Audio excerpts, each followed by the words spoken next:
Some say don't give up and hope that your good is good enough. Head down, keep on working. If you He's can fasting and praying, and he's very hungry. And then the tempter, Satan, was the accuser. Satan, I understand, is a title. It's not a name.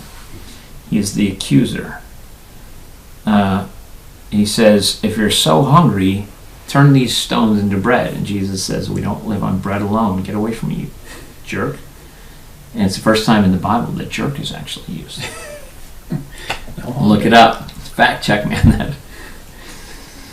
Okay. And then he's tempted.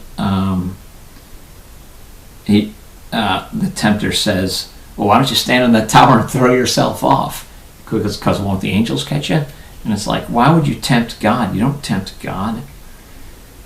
So then, why would you test him? Test God.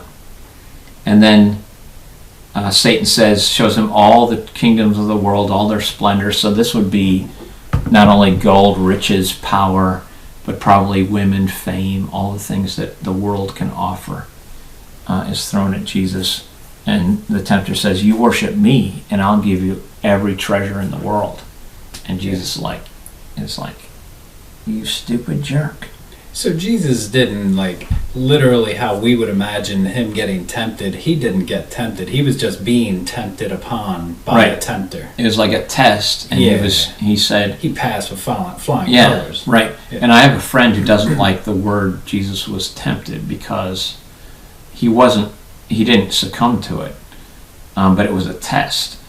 And why Jesus needed to be tested? Because he was tested over and over. His whole life was a test. Like when I get tempted, it's my mind wants it, and I don't take it.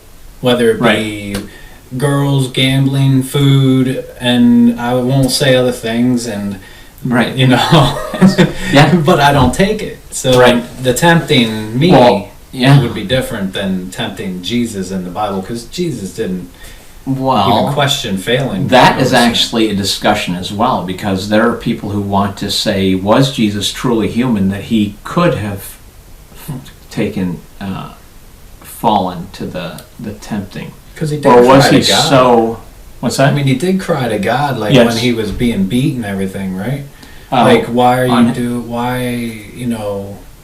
can't I just die now or something like that? Well, pretty much. At one point he says, if this cup can be taken from me, he knew the cup of God's wrath, or the cup of his sorrow that was coming.